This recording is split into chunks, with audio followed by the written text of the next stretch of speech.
El gato negro.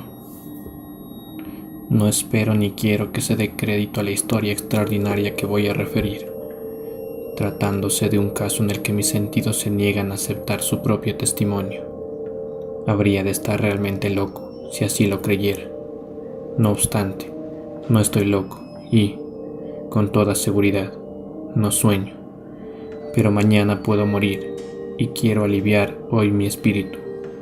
Mi inmediato deseo es mostrar al mundo, clara, sucintamente y sin comentarios, una serie de simples acontecimientos domésticos que, por sus consecuencias, me han aterrorizado, torturado y anonadado. A pesar de todo, no trataré de esclarecerlos. A mí casi no me han producido otro sentimiento que el de horror, pero a muchas personas les parecerán menos terribles. Tal vez más tarde haya una inteligencia que reduzca mi fantasma al estado de lugar común, alguna inteligencia más serena, más lógica y mucho menos excitable que la mía. Encontrará tan solo en las circunstancias que relato con terror una serie ordinaria de causas y defectos naturalísimos. En mi infancia me distinguí por la docilidad y amabilidad de mi carácter. Tan notable era la ternura de mi corazón, que había hecho de mí el juguete de mis amigos. Sentía una auténtica pasión por los animales, y mis padres me permitieron poseer una gran variedad de ellos. Casi todo el tiempo lo pasaba en su compañía, y nunca me consideraba tan feliz como cuando les daba de comer o los acariciaba. Con los años aumentó esta particularidad de mi carácter, y cuando fui hombre hice de ella una de mis principales fuentes de esparcimiento. Aquellos que han profesado afecto a un perro fiel y sagaz no requieren la explicación de la naturaleza o intensidad de los goces que esto puede producir. En el amor desinteresado de un animal, en el sacrificio de sí mismo, hay algo que llega directamente al corazón del que con frecuencia ha tenido ocasión de comprobar la amistad mezquina y la frágil fidelidad del hombre. Me casé joven. Tuve la suerte de descubrir en mi mujer una disposición semejante a la mía.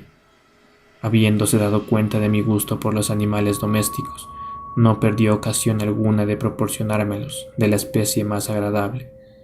Tuvimos pájaros, un pez de color de oro, un magnífico perro, conejos, un mono pequeño y un gato. Era este último muy fuerte y bello, completamente negro y de una sagacidad maravillosa.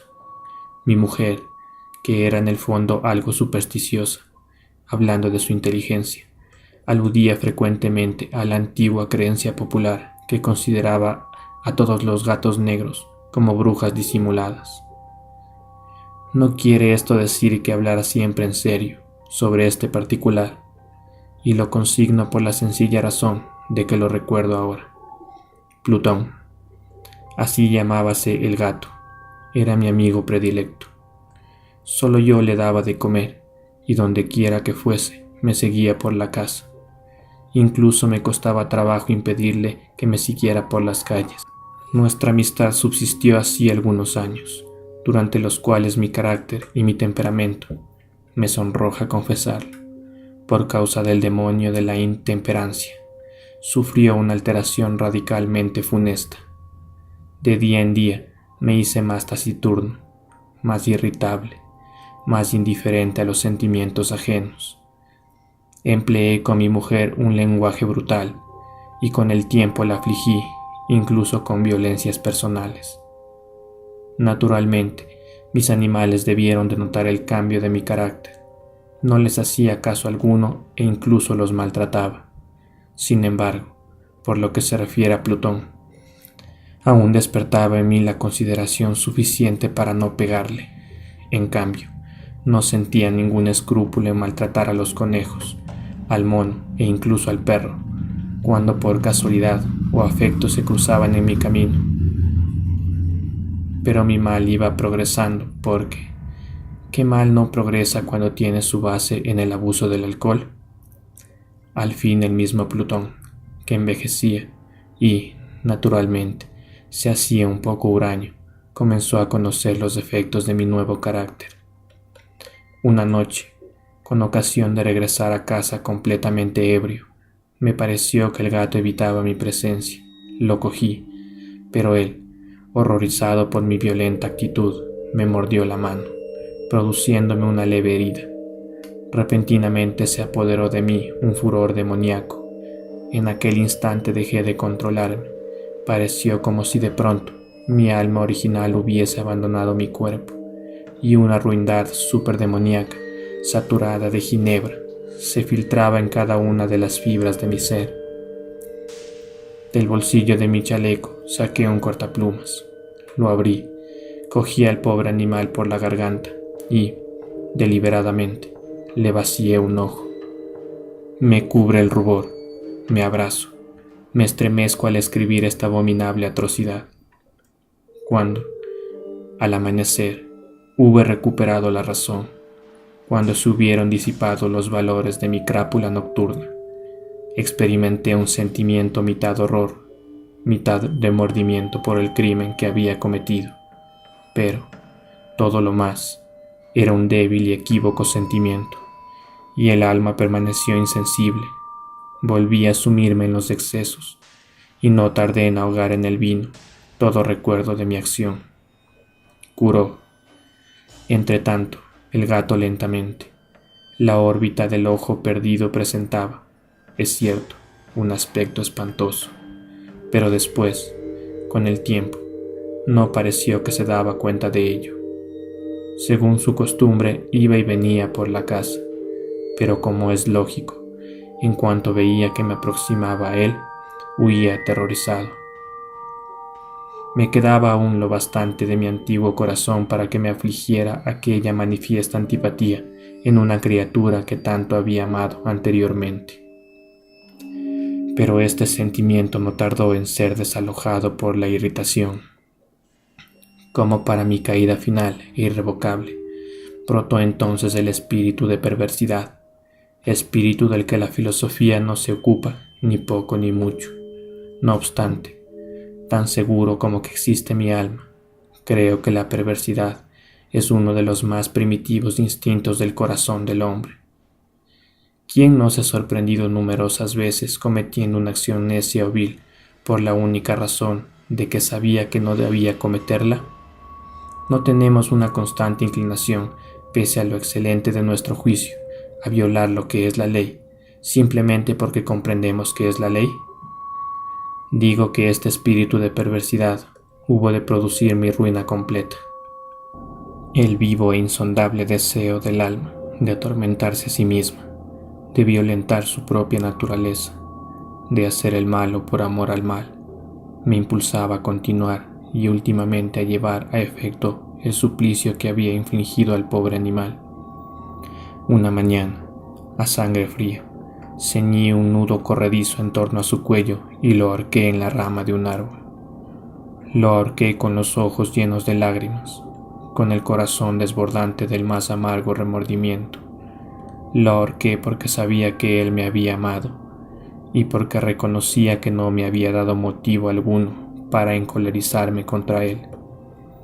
Lo ahorqué porque al hacerlo sabía que cometía un pecado mortal que comprometía mi alma inmortal hasta el punto de colocarla, si esto fuera posible, lejos incluso de la misericordia infinita del muy terrible y misericordioso Dios. En la noche siguiente, al día en que fue cometida una acción tan cruel, me despertó del sueño el grito de «¡Fuego!». Ardía en las cortinas de mi lecho. La casa era una gran hoguera. No sin grandes dificultades mi mujer, un criado y yo logramos escapar del incendio. La destrucción fue total. Quedé arruinado y me entregué desde entonces a la desesperación. No intento establecer relación alguna entre causa y efecto con respecto a la atrocidad y el desastre. Estoy por encima de tal debilidad, pero me limito a dar cuenta de una cadena de hechos y no quiero emitir el menor eslabón. Visité las ruinas el día siguiente al del incendio, excepto una. Todas las paredes se habían derrumbado. Esta sola excepción la constituía un delgado tabique interior. situado casi en la mitad de la casa, contra el que se apoyaba la cabecera de mi lecho. Había resistido a gran parte de la acción del fuego, hecho que atribuía a su construcción. En torno a aquella pared se congregaba la multitud y numerosas personas examinaban una parte del muro con atención viva y minuciosa. Excitaron mi curiosidad las palabras extraño y singular y otras exclamaciones parecidas. Me acerqué y vi, a modo de un bajo relieve esculpido sobre la blanca superficie, la figura de un gigantesco gato. La imagen estaba copiada con realmente extraordinaria exactitud. Rodeaba el cuello del animal una cuerda. Apenas hube visto esta aspiración, porque yo no podía considerar a aquello más que como una aparición. Mi asombro y mi terror fueron extraordinarios. Por fin vino a mi amparo la reflexión. Recordaba que el gato fue ahorcado en un jardín contiguo a la casa. A los gritos de alarma el jardín fue invadido inmediatamente por la muchedumbre, y el animal debió de haber sido descolgado por alguien del árbol y arrojado a mi cuarto por una ventana abierta. Probablemente se hizo esto con el fin de despertarme. El derrumbamiento de las restantes paredes había comprimido a la víctima de mi crueldad en el yeso recientemente extendido. La cal del muro, en combinación con las llamas y el amoníaco del cadáver, produjo la imagen tal como yo la veía. Aunque procuré satisfacer así la razón, ya que no por completo mi conciencia, no dejó, sin embargo, de grabar en mi imaginación una huella profunda el sorprendente caso que acabo de dar cuenta. Durante algunos meses no pude liberarme del fantasma del gato, y en todo este tiempo nació en mi alma una especie de sentimiento que se parecía, aunque no lo era, al remordimiento. Llegué incluso a lamentar la pérdida del animal y a buscar en torno mío, en los miserables tugurios que a la sazón frecuentaba, otro favorito de la misma especie y de facciones parecidas que pudiera sustituirle. Hallándome sentado una noche, medio aturdido, en un bodegón infame, atrajo repentinamente mi atención un objeto negro que yacía en lo alto de uno de los inmensos barriles de ginebra o ron que componían el mobiliario más importante de la sala. Hacía ya algunos momentos que miraba lo alto del tonel, y me sorprendió no haber advertido antes el objeto colocado encima. Me acerqué a él y lo toqué. Era un gato negro enorme, tan corpulento como Plutón, al que se parecía en todo menos en un detalle. Plutón no tenía un solo pelo blanco en todo el cuerpo, pero éste tenía una señal ancha y blanca, aunque de forma indefinida, que le cubría casi toda la región del pecho. Apenas puse en él mi mano, se levantó repentinamente, ronroneando con fuerza. Se restregó contra ella y pareció contento de mi atención.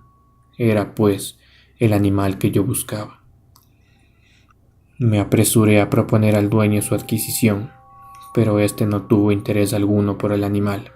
No lo había visto hasta entonces.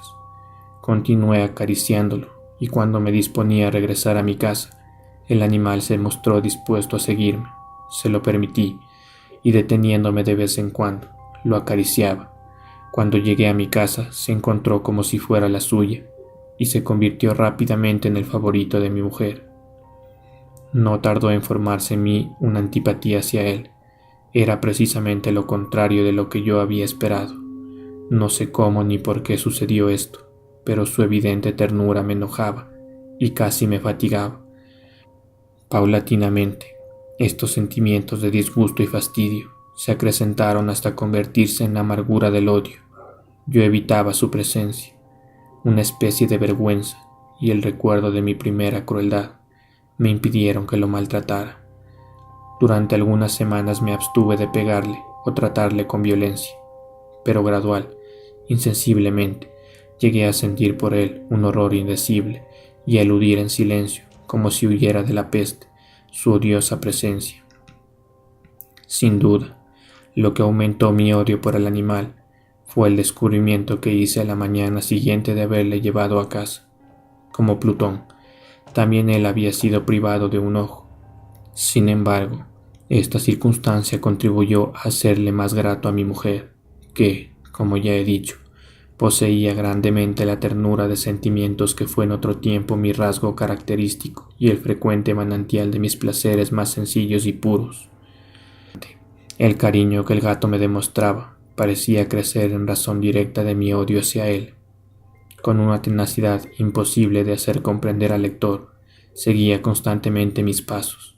En cuanto me sentaba, acurrucábase debajo de mi silla o saltaba sobre mis rodillas, cubriéndome con sus repugnantes caricias. Si me levantaba para andar, metíase entre mis piernas y casi me derribaba, o bien, clavando sus largas y agudas garras en mi ropa, trepaba por ellas hasta mi pecho. En estos instantes, aunque hubiera querido matarle de un golpe, me lo impedía, en parte, el recuerdo de mi primer crimen, pero, sobre todo, me apresuro a confesarlo, un verdadero terror hacia el animal. Este terror no era positivamente el de un mal físico y, no obstante, me sería muy difícil definirlo de otro modo. Casi me avergüenzo de confesar, aún en esta celda de malhechor, casi me avergüenza confesarlo, que el horror y el pánico que me inspiraba el animal habíase acrecentado a causa de una de las fantasías más perfectas que es posible imaginar. Mi mujer me había llamado la atención más de una vez con respecto al carácter de la mancha de que he hablado, y constituía la única diferencia perceptible entre el extraño animal y aquel que yo había matado. Recordará, sin duda, el lector que esta señal, aunque grande, tuvo primitivamente una forma indefinida, pero lenta, gradualmente, por fases imperceptibles y que mi imaginación se esforzó en considerar durante largo tiempo como imaginarias, había concluido adquiriendo una nitidez rigurosa de contornos. En ese momento, la imagen de un objeto que me hace temblar nombrarlo era, sobre todo, lo que me hacía mirarle como a un monstruo, y lo que, si me hubiera atrevido, me hubiese impulsado a librarme de él. Era ahora, digo, la imagen de una cosa abominable y siniestra, la imagen de la horca, oh, lúgubre y terrible máquina, máquina de espanto y crimen, de agonía y muerte. Yo era entonces, en verdad, un miserable, el mayor miserable de la humanidad, una bestia bruta, cuyo hermano fue aniquilado por mí, con desprecio, una bestia bruta engendrada en mí, hombre formado a imagen del Altísimo. Ay, ni de día ni de noche conocía la paz del descanso, ni un solo instante durante el día dejábame el animal, y de noche, a cada momento, cuando salía de mis sueños de indefinible angustia, era tan solo para sentir el aliento tibio de la cosa sobre mi rostro y su enorme peso, encarnación de una pesadilla que yo no podía separar de mí y que parecía eternamente posada en mi corazón. Bajo tales tormentos sucumbió lo poco que me quedaba de bueno. Infames pensamientos convirtiéronse en mis íntimos, los más sombríos, los más infames a todos los pensamientos. Mi tristeza de costumbre se acrecentó hasta hacerme aborrecer a todas las cosas de la humanidad entera. Mi mujer, sin embargo, no se quejaba nunca. Ay, era la principal víctima, la más paciente víctima de las repentinas, frecuentes e indomables expansiones de una furia a la que ciertamente me abandoné desde entonces. Para un quehacer doméstico, me acompañé un día al sótano del viejo edificio en que nos obligara a vivir nuestra pobreza. Por los peldaños de la escalera me seguía el gato y, habiéndome hecho caer de cabeza, me exasperó hasta la locura. Apoderándome de un hacha y olvidando en mi furor el espanto pueril que había detenido hasta entonces mi mano, dirigí un golpe al animal que habría sido mortal si lo hubiera alcanzado como quería, pero la mano de mi mujer detuvo el golpe. Una rabia más que diabólica me produjo esta intervención. Liberé mi brazo del obstáculo que lo detenía y le hundí a ella el hacha en el cráneo. Mi mujer cayó muerta instantáneamente, sin exhalar siquiera un gemido.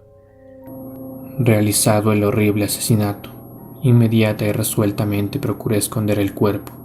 Me di cuenta de que no podía hacerlo desaparecer de la casa, ni de día ni de noche, sin correr el riesgo de que se enteraran los vecinos. Asaltaron a mi mente varios proyectos. Pensé por un instante en fragmentar el cuerpo y arrojar al fuego los pedazos. Resolví después cavar una fosa en el piso de la cueva. Luego pensé arrojarlo al pozo del jardín. Cambié de idea y decidí embalarlo en un cajón como una mercancía, en la forma de costumbre, y encargar a un mandadero que se lo llevase de casa. Pero, por último, me detuve ante un proyecto que consideré el más factible. Me decidí a emparedarlo en el sótano. La cueva parecía estar hecha a propósito para semejante proyecto. Los muros no estaban construidos con el cuidado de costumbre, y no hacía mucho tiempo habían sido descubiertas en toda su extensión por una capa de yeso que no dejó de endurecer la humedad. Por otra parte, había un saliente en uno de los muros producido por una chimenea artificial o especie de hogar que quedó luego tapado y dispuesto de la misma forma que el resto del sótano. No dudé que me sería fácil quitar los ladrillos de aquel sitio, colocar el cadáver y emparedarlo del mismo modo, de forma que ninguna mirada pudiese descubrir nada sospechoso. No me engañó mi cálculo. Ayudado por una palanca, separé sin dificultad los ladrillos y, habiendo aplicado el cuerpo cuidadosamente contra la pared interior, lo sostuve en esta postura hasta poder restablecer, sin gran esfuerzo, el estado primitivo del muro. Con todas las precauciones imaginables, me procuré una argamasa, preparé una capa que no podía distinguirse de la primitiva y cubrí cuidadosamente con ella el nuevo tabique. Cuando terminé, vi que todo había resultado perfecto. La pared no presentaba la más leve señal de arreglo. Con el mayor cuidado barrí el suelo y recogí los escombros. Miré triunfalmente en torno mío y dije: por lo menos aquí mi trabajo no ha sido infructuoso. Mi primera idea, entonces, fue buscar al animal que había sido el causante de tan tremenda desgracia, porque, al fin, había resuelto matarlo. Si en aquel momento hubiese podido encontrarlo, nada hubiese evitado su destino, pero parecía que el astuto animal, ante la violencia de mi cólera, se había alarmado y procuraba no presentarse ante mí, desafiando mi mal humor. Imposible describir o imaginar la intensa, la apacible sensación de alivio que dio a mi corazón la ausencia de la detestable criatura. En toda la noche no se presentó, y esta fue la primera que gocé desde su entrada en la casa, durmiendo tranquila y profundamente. Sí, dormí con el peso de aquel asesinato en mi alma. Transcurrieron el segundo y el tercer día. Mi verdugo no se presentó. Sin embargo, como un hombre libre, respiré. En su terror, el monstruo había abandonado para siempre aquellos lugares y no volvería a verlo nunca más. Mi dicha era infinita. Me inquietaba muy poco la criminalidad de mi tenebrosa acción. Inicióse una especie de sumario que apuró poco las averiguaciones. También se dispuso una investigación, pero, naturalmente, nada podía descubrirse. Yo daba por asegurada mi felicidad futura. Al cuarto día, después de haberse cometido el asesinato, se presentó en mi casa inopinadamente un grupo de agentes de policía y procedió de nuevo a una rigurosa investigación del local. Sin embargo, confiado en lo impenetrable del escondite, no experimenté ninguna turbación. Los agentes quisieron que les acompañara en sus pesquisas. Fue explorado hasta el último rincón. Bajaron por último a la cueva. No me alteré en lo absoluto. Como el de un hombre que reposa en la inocencia, mi corazón latía pacíficamente. Recorrí el sótano de punta a punta, me crucé los brazos sobre el pecho y me pasé indiferentemente de un lado a otro. Plenamente satisfecha, la policía se disponía a abandonar el local. Era demasiado intenso el júbilo de mi corazón para que pudiera reprimirlo. Sentía la viva necesidad de decir una palabra tan solo a modo de triunfo, y hacer doblemente evidente su convicción con respecto a mi inocencia. Señores, dije por último, cuando los agentes subían la escalera, es para mí una gran satisfacción haber desvanecido sus sospechas. Deseo a todos ustedes una buena salud y un poco más de cortesía. Dicho sea de paso, señores, tienen ustedes aquí una casa bien construida. Apenas sabía lo que hablaba, en mi furioso deseo de decir algo tranquilamente. Puedo asegurar que esta es una casa excelentemente construida. Estos muros. ¿Se van ustedes, señores? Estos muros están construidos con una gran solidez. Entonces, por una fanfarronada frenética. Golpeé con fuerza, con un bastón que tenía en la mano en aquel momento, precisamente sobre el tabique tras el cual yacía la esposa de mi corazón. Ah, que por lo menos que Dios me proteja y me libere de las garras del demonio. Apenas húbose hundido en el silencio el eco de mis golpes, me respondió una voz del fondo de la tumba. Era, primero, una queja, pelada y entrecortada como el sollozo de un niño. Después, enseguida, se hinchó en un grito prolongado, sonoro y continuo, completamente anormal e inhumano. Un alarido, un aullido, mitad horror, mitad triunfo, como solamente puede brotar del infierno, como si surgiera al unísono de las gargantas de los condenados en sus torturas y de los demonios que gozaban en la condenación. Sería una locura expresaros mis pensamientos.